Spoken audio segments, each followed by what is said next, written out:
everyone, I am Claudine Garcia, taking up Bachelor of Science in Office Administration. For today's video, we will learn about stenography and how to write basic steno. Don't worry guys, if you learned how to write longhand, you can also learn how to write shorthand. Just sit and relax, keep watching and enjoy learning.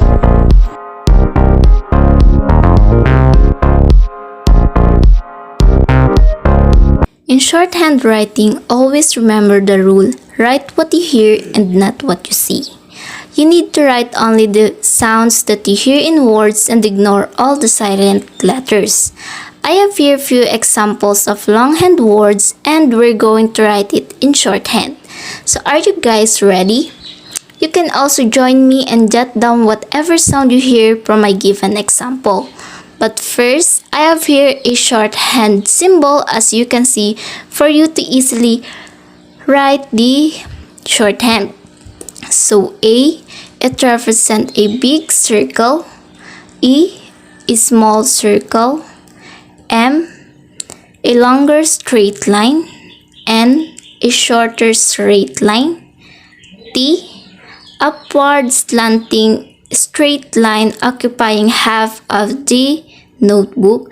D, upward slanting straight line occupying all the space as you can see. And S is a downward curve. S, F, and B is also the same but they differ from the sizes. O, R, and L is also the same but they also differ from the sizes as you can see.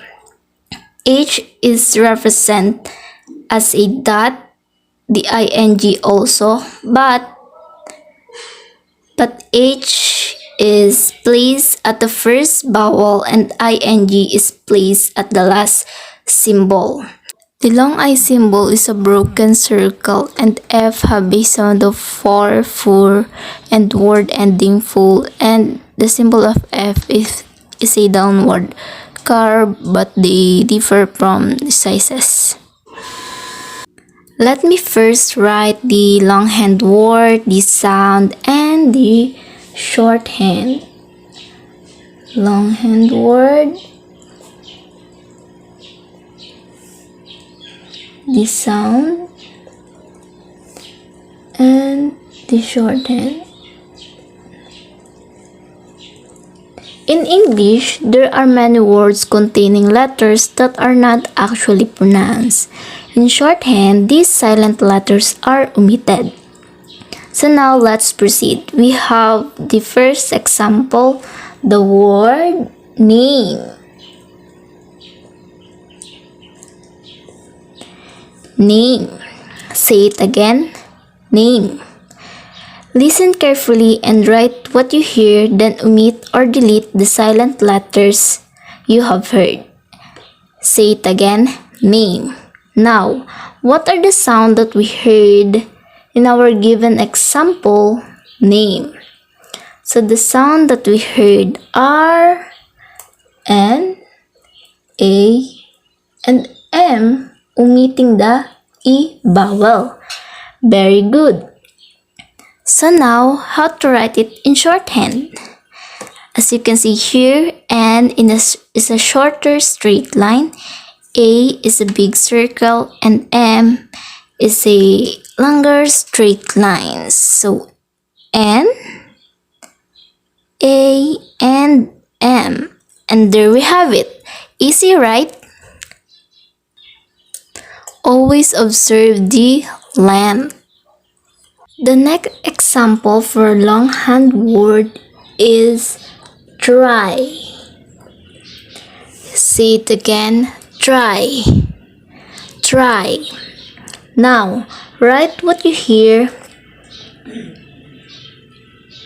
Write the sound that you hear in the word try.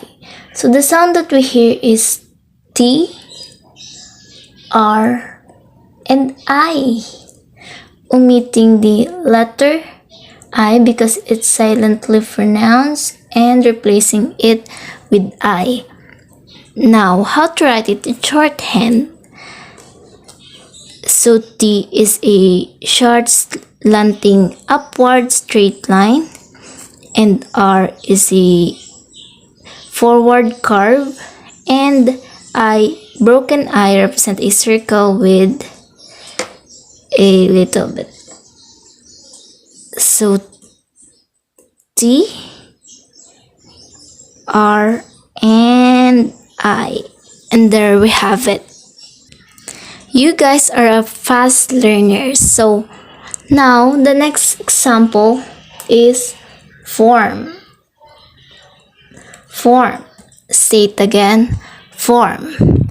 So the sound that we hear in the longhand word form is also the same form, but the sound for represent the letter F. So we only have the F and M. So how should we write it in shorthand?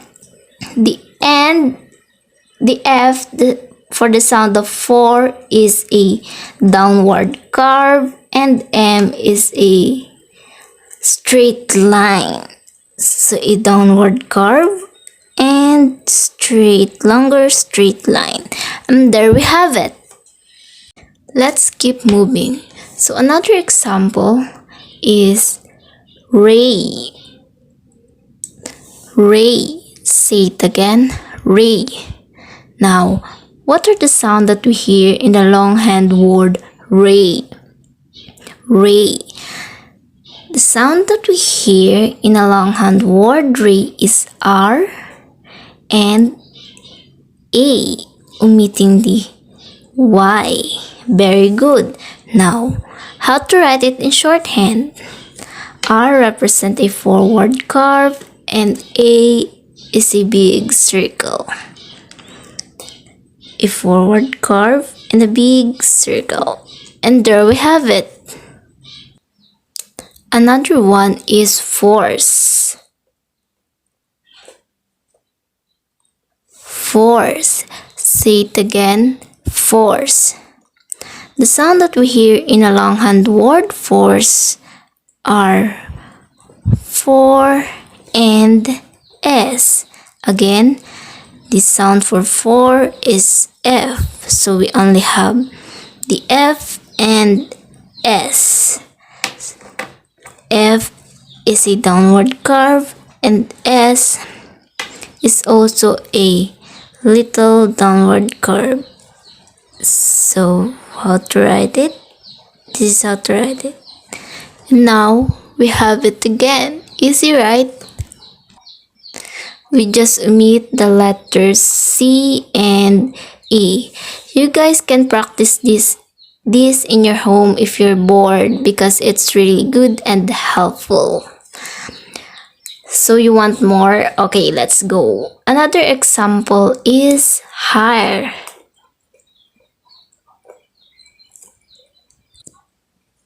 Say it again. Higher. Another higher. What are the sound that we hear in a word higher? Guess what it is? Yes, very good. We have H, I, and R, omitting the E vowel. So how to write it in shorthand? H is a dot placing at the first vowel, and the I represents a broken I, and then R is a forward curve. So this is how we do it. A broken I and R and the dot to the first vowel. And there we have it. Another example, let's have inform. Inform. Say it again, inform. Inform. Now, the sound that we hear in the word inform are N, the sound for, and M. Again, the for is the F, so we only have N, F, and M. We need to omit the I. So how to write it in shorthand? N is a straight line. F is a downward curve, and M is a longer straight line. So N, a downward curve and a longer straight line. We did it again. Yes. Another example is heating. Heating.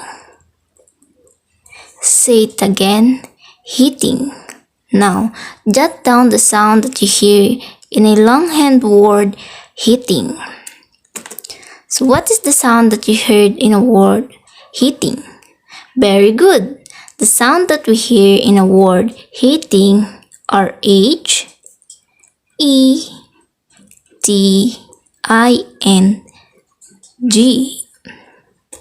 Omitting the A vowel. So how to write it in shorthand? To write it in shorthand, we need to write the first is the E, small circle, and T, slanting, straight line, and H and ING represent a dot.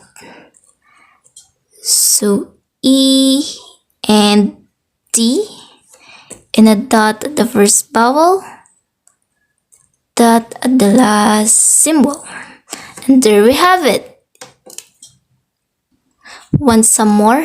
Okay, let's have road. Road. Say it again, road. Now, what are the sounds that we hear in the longhand word road? Very good. The sound that we hear in the longhand word road are R, O, and D, omitting the A vowel. So how to write it in shorthand? R represents a forward curve. The O is a forward curve also, but they differ from sizes. And D is a upward slanting straight line. So R, O, and D.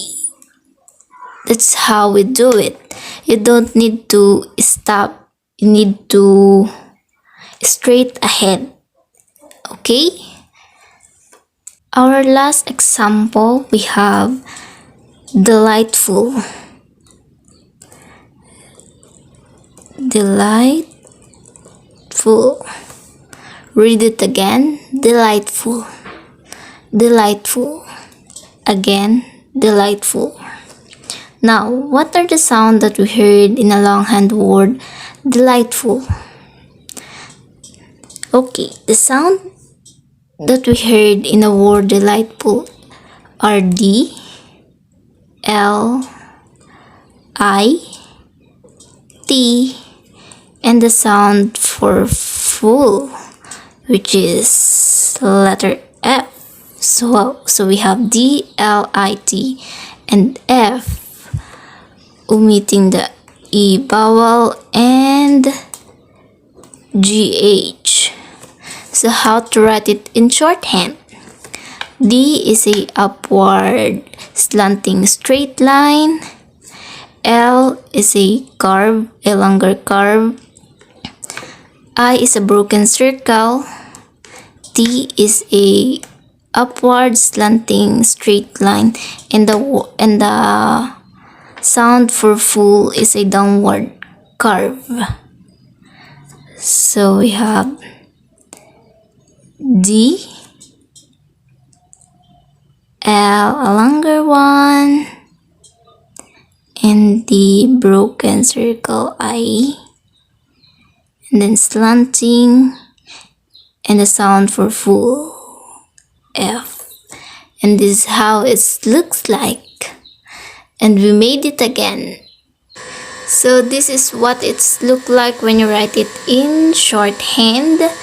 And I hope you learned something as much as I do. You guys are fast learner and I know you can do better than me. So this is the end of my video tutorial. Thank you for watching and joining me. Enjoy learning! That's all for today's video. I hope you learned something and thank you so much for watching. Bye-bye!